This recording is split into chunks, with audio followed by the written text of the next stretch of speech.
مولانا صاحب وچاره تاسو ابتدایي اوسو خبرې وکړئ نو خبر به زه څه وکړم څومره چې هلته موږ ناست یو دا ټول اکثر مشران دي ښه پوهېدونکي دي هوښیار خلک دی دنیا ته چې دا انسان راغلی دی نو د ده سره څه ضروریات دي او څه د ده مقاصد دي یو زموږ ضرورت دی یو زموږ مقصد دی ضرورت دا دی په دنیا کې چې موږ څومره کارونه کوو څه اغوندو څه خورو څه څکو دا ټول زموږ ضروریات دی په دې ضروریاتو کې بیا ډاکټر جوړېدل هم زموږ ضرورت دی انجینیر جوړېدل دا هم زموږ ضرورت دی وکیل جوړېدل دا هم زموږ ضرورت دی دا ټولې خبرې چې څومره دنیایي دي او موږ یې حاصلو دا زموږ ضروریات دي او مقصد چې زموږ دی نو هغه آخرت دی په هغه کې مونځ دی په هغه کې روژه ده په هغه کې حج دی په هغه کې زکات دی او د ټولو نچوړ او مجموعه داره چې دا کتاب الله تعالی موږ له رالیږلی دی د څه دپاره د ژوند د تېرولو دپاره یو نظام دی یو ضابطه حیات دی یو طریقې کار دی خو که موږ دې خبرې ته سوچ وکړو که نه چې زموږ د ضروریات چې څومره دي او دا د چا سره وابسته دي لکه اوس زه بیمار یم زه ډاکټر له ځم نو زه به لامحاله زما د هغې سره واسطه راځي نو زه چې هغې له ورځم نو زه به د هغې نه ټیم عالمه بای ډاکټر صاحب دی هغه ماله ټیم راکوي بیا به تې زه نمبر رالمه نو بیا چې هغه زما سره 15 منټه ملاقات کوي زه به هغه له فیس ورکومه بیا به راته دوايي لیکي مثلا یو مثال پته وه نو چې هغه تاله 10 منټه ټایم درکوي نو کم سے کم 1000 روپۍ به د نه فیس الي بیا به راته دوايي لیکي اوس هغه ضرورت به حل کېږي دغه شان د دنیا هرې طبقې چې لاړ شي نو هغه به تاله فی سبیل الله کار نه کوي څه غرض او مقصد به دنیایي او تاله به هغه مسله حل کوي واحد علماء کرام دي په دنیا کې واحد دا یوه طبقه داسې ده چې دا به ستا مقصد پوره کوي دا به ستا خیرخواهي غواړي یو ډاکټر ماته درس راوښایي یو وکیل ماته درس راوښایي چې هغه تاله فی سبیل الله 15 ګنټې درکړي دا په یو دنیا کې هم نه چېرته لکه په هغو رد نه کوم هغه مقصدي خبره ته ستاسو هغه توجه راړوم واحد دا علماء کرام دا دي چې ستا ضرورت ستا مقصد هغې له به ټایم هم درکوي تا ته به مینت هم کوي تا ته به زاري هم کوي تا له به ترغیب هم درکوي تا له به هغه اسباب او ذریعه چې ده هغه هم تا له مهیا کوي النکې په دې کې نه زما څه مقصد شته دنیایي نه پکې د مولانا څه مقصد نه موږ ته څه پیسې اضافي میلاویږي نه راته ته سټار لګي چاره اوس ته کمې درجې والی به سټار راته ولګې ته لږ بالا لاړې نه سټار به م راته لګي مراعات به م راته میلاویږي خو د دنیا نه د آخرت هغه به راته میلاویږي نو موږ کوشش وکړو د خیره سه چې پروس کال 200 کسانو څه کال ورته 400 کینو پروس کال 500 کسانو چې موږ ورته 1000 کینو هر یو ملګری دا کوشش وکړو چې یاره موږ د ځان سره 4-15 کسانو پورې هر ملګری دا ځان سره راولو او تکلیف به صرف د روجې پورې دی چې خلک وزګار هم نه دی بل د موقع هم داسې ده چې د الیکشن موقع ده هر سړی داسې وزګار هم نه دی خو که موږ یې پرېږدو د الیکشن نه پورې نو بیا هلته 28-27 ورځې پاتې کېږي پاکې بیا رسي نه بیا باسې ناستې لکه ګاډۍ پسې شاته پیدا پورې نښتې او روانې پسې بیا داسې نه کېږي نو د دې ترتیب دا دی چې کم سے کم دا 40 ورځې غواړي چې په 40 ورځو کې دا قرآن مجید څوک پکې داسې شیخ الحدیث سوالیم نه جوړېږي خو کم سے کم دومره وشي چې سړي ته هغه خپله اکسرې ته دی ور مخامخ شي یاره ما کې دا کمی دی دا زما کمزوري ده دا پوره کول غواړي نو بیا که اغیار سړی اغواکی یم یو سړی ناست صرف مسئلې واورېده هغه ځای کې ناست ګوټ کې یو مسئلې واورېده کم سے کم که ده ته صحیح مسله نه معلوم نو په غلطه لار د انسان څوک نشي بوتلی دا سیده ساده خبره ده نو موږ کوشش وکړو زموږ مقصد د ژوند هم دغه کتاب دی په دې دا کتاب په ناظره م یادول دي د دې مقصد باندې م ځان پوه کول دي په معنی باندې م ځان پوه کول دي دا د خپل وس مطابق په عمل کې م راوستل دي او دا بل ته م رسول دي الله تعالی دې په موږ له د عمل کولو توفیق راکړي واخر دعوانا ان الحمد لله رب العالمین اعوذ بالله من الشیطان الرجیم بسم الله الرحمن الرحیم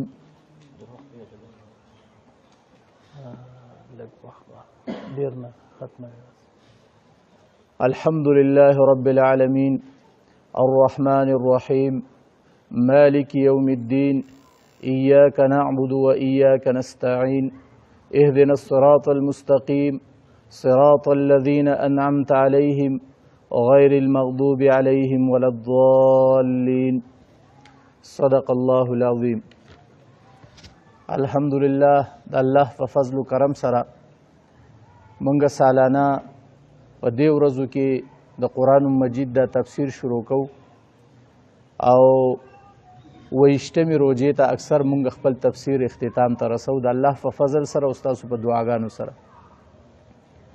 دا زمونږ په دې علاقه باندې او چې کم خلک مونږ په دې بله ذریعه باندې اوري په هغوی باندې د الله فضل و احسان دی چې الله تعالی په دې وخت کې چاته د قرآن د ویلو د اورېدو توفیق ورکوي. دا د الله ډېر لوی فضل او احسان دی. او انشاءالله زمونږ د دې مشرانو مفتی صاحب د حضراتو د دوی کوشش دا دی چې مونږ زیات نه زیات ماحول د قرآن دا د قوم ته امت ته مهیا کړو. الحمدلله مفتی صاحب د په دې مسجد کې روزانه درس قرآن کوي او بیا په دې ورځو کې بیا چونکې رمضان مبارک پسې را روان دی نو د ډېرو خلکو په زړه کې دا تمنای دا ارزوي چې زه په دې رمضان مبارک کې خپل وخت قیمتي کړم. نو انشاءالله بیا په رمضان مبارک کې د خلکو رجحان ډېر زیاتی او ډېر زیات قرآن مجید طرف ته متوجي. او الحمدلله زمونږ د رمضان نه مخکې الحمدلله ډېره کافي مجمع دلته ناسته درس اوري د موبایل په ذریعه ماوري.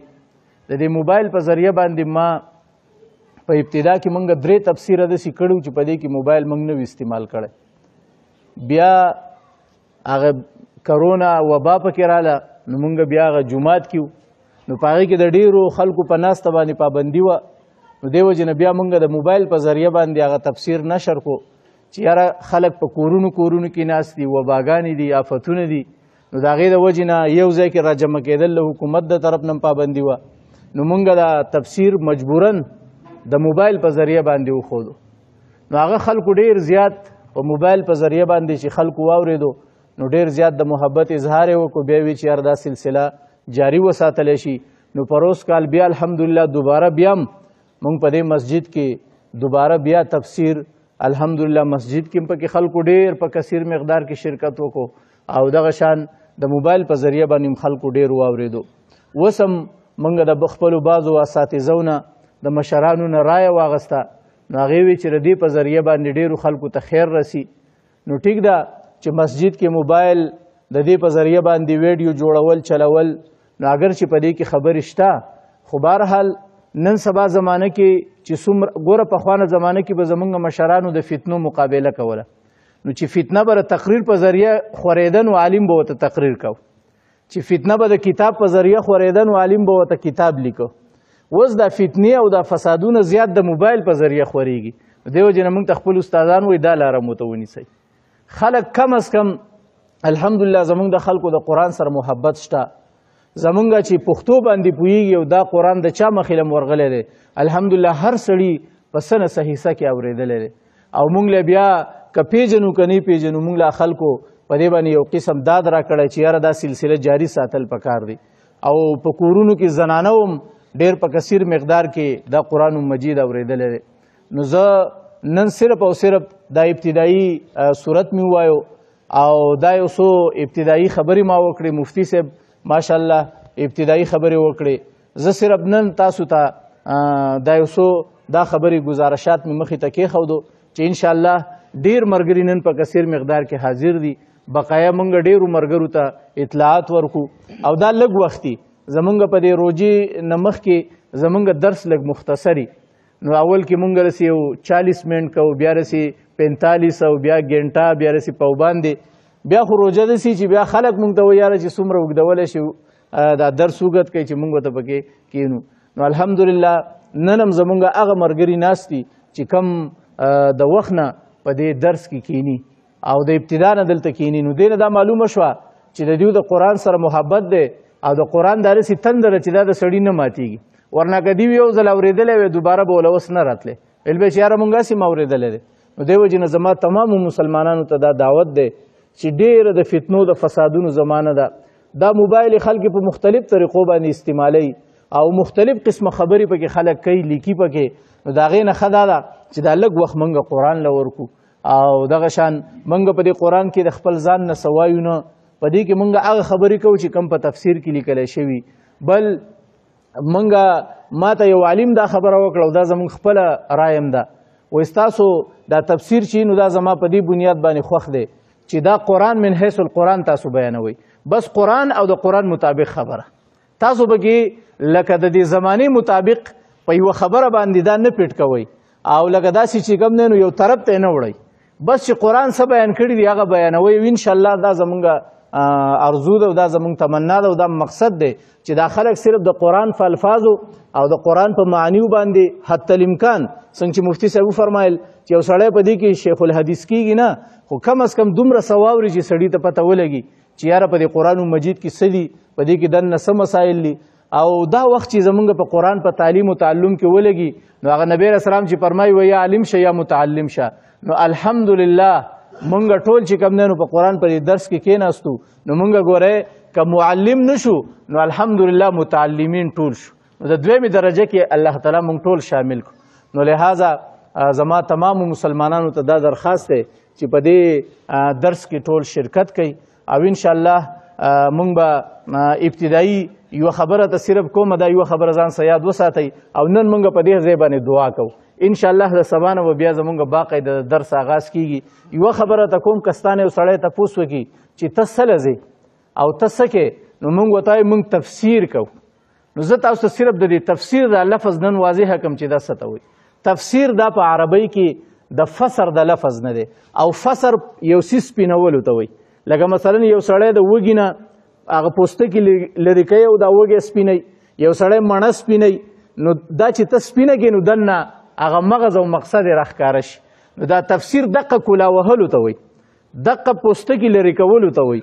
نو دې وجې نه دا علما چې تفسیر کوي نو دا د قرآن نه دا مشکلات لرې کوي. نو مونږ او تاسو ته واضحه کړي چې د دې څه مطلب دی، د آیت څه مطلب دی، د دې یو قسم. نو دغه شان د تفسیر معنی ده فسر او دا چې کوم دی نو د قرآن معنی کولا وهل.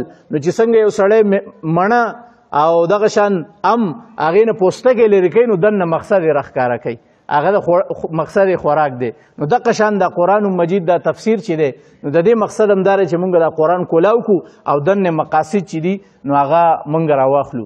اوس دا تفسیر چې دی که نه نو دا چې کم سړی کوي نو د دې دپاره څه ضروري دي. نو د ټولو نه اول د تفسیر چې مونږ بیانو نو دا قرآن کله کله په خپله د خپل ځان تشریح کوي. نو د قرآن د آیت تفسیر به د قرآن سره کوي. دا د تفسیر بیانونکي دپاره قانون دی. مثلا چې زه کوم آیت تفسیر کوم نو اول به ګورم چې د قرآن د دې آیت په بل آیت کې تشریح شته که نشته. لکه اوس مثلا دلته وایي صراط الذین انعمت علیهم، یا الله مونږ ته د هغه چا لار وښایه چې تا په انعام کړی. اوس دا انعام الله په چا کړی دی چې مونږ د هغې لاره غواړو. نو په خپله قرآن اولئک الذین انعم الله علیهم من النبیین والصدیقین والشهداء والصالحین. الله چې په چا انعام کړی هغه انبیا دي، هغه صالحین دي، هغه رښتوني خلک دي، هغه شهدا دي. نو لہذا موږ په اهدنا الصراط المستقیم کې د دې دومره غټو غټو هستیانو لار غواړو. ګوره موږ دومره غټ هدایت غواړو د الله نه.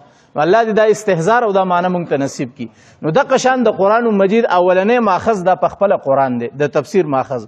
دویم احادیث مبارکه دي.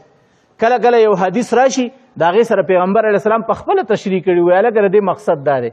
دیو جن امام بخاری رحمه الله په بخاری شریف کې په کتاب التفسیر په نوم سره یو غټ باب قائم کړی او کم آیت لاندې چې نبی علیه السلام په خپله وضاحت کړی نو پیغمبر علیه السلام په خپله مفسر دی. ولې چې په هغه نازل دی هغه په خپله د قرآن په آیتونو پوهېږي. نو هغه آیت تشریح پیغمبر علیه السلام په خپله کوي. نو دویم نمبر د تفسیر ماخذ دا احادیث دي. دریم نمبر اقوال صحابه.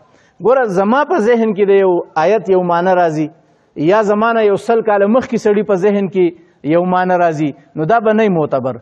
اصل معنی به هغه معتبري کم چې صحابي کړي. لکه عبدالله ابن عباس رضی الله عنه دې څه تشریح کړې ده. ولې چې د هغه د تفسیر دپاره دعا پیغمبر علیه السلام کړې وه چې الله تعالی ده ته د علم تفسیر ملکه وله ورکړي.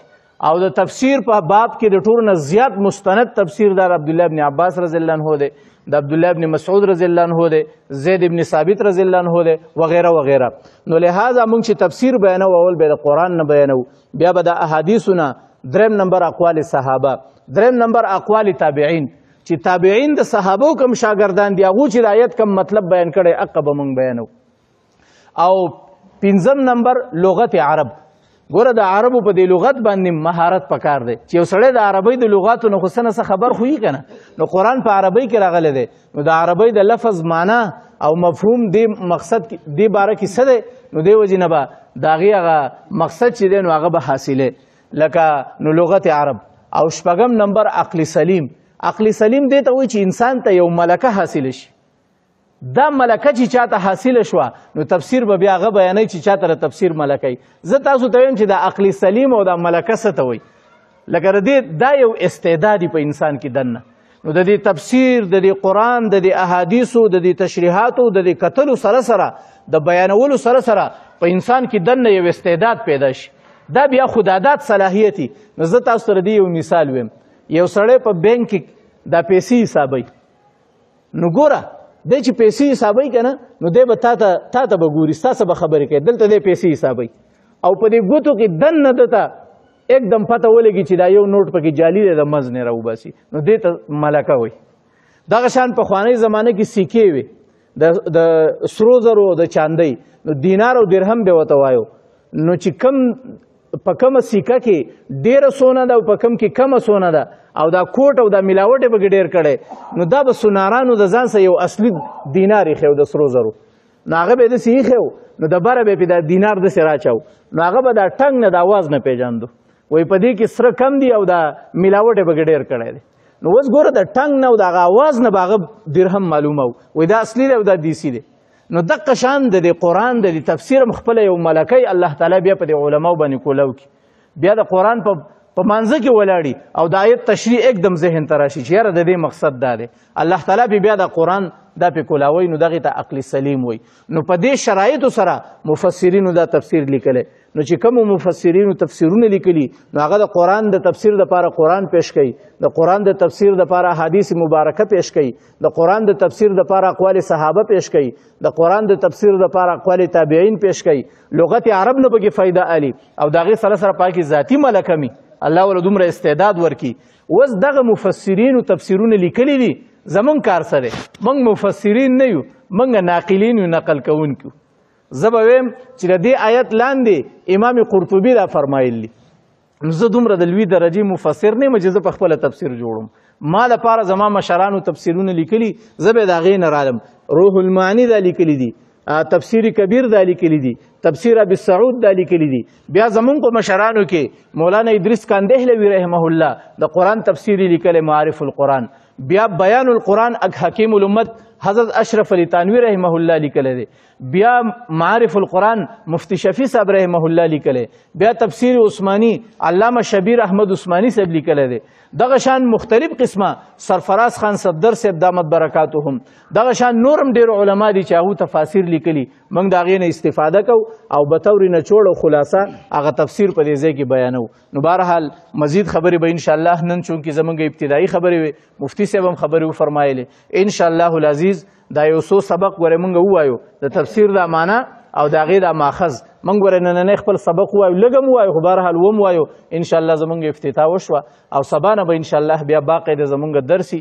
نو چې څومره وروڼه مسلمانان دي زموږ آواز اوري یا دلته زموږ سره الحمدلله په کثیر مقدار کې په دې مجمع کې شریک دي، ټولو مسلمانانو له دعوت ورکو. دا د یو خیر دعوت دی او یقین وکړه ګوره د زړه د سکون په دنیا کې بل یو ځای نه دی پاتې سوا د مسجد نه او سوا د قرآن نه. نو انشاءالله ټول په دې کې شرکت کوو او انشاءالله الله تعالی به د دې نه خیرونه او برکتونه خورئ. بس دا نننی درس دې ځای پورې کافي دی.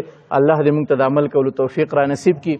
دا د ملګرو د خپل طرف نه به طور ابتدا او آغاز د خوشحالۍ دپاره څه خواږه راوړي او په تاسو تقسیموي. او دا کم مرګري چې موبایل په ذریعه باندې اوري تاسو هسې خوشحاله شئ دلته مونږ خواږه وخواړو. نو بهرحال تاسو ته نه شو در رسولی. نو بهرحال دعا چې وکړو دعا نه پس به بیا انشاءالله تاسو ټول ځای مه په ځای ځای باندې کښېنئ. دا ملګري دا هم د خوشحالۍ موقع ده. الله دې ول اجر ورکړي. واخر دعوانا الحمد لله رب العالمین. سبحانك اللهم وبحمدك اشهد ان لا اله الا انت استغفرك واتوب الیک. الله زموږ نه راضي شي. دا درس الله په خپل دربار کې قبول او منظور کړي. موږ ټولو ته الله تعالی په دې کې د کېناستو د اورېدو توفیق را نصیب کړي. الله تعالی څونه مسلمانان چې وفات دي الله تعالی د ټولو مغفرت نصیب کړي.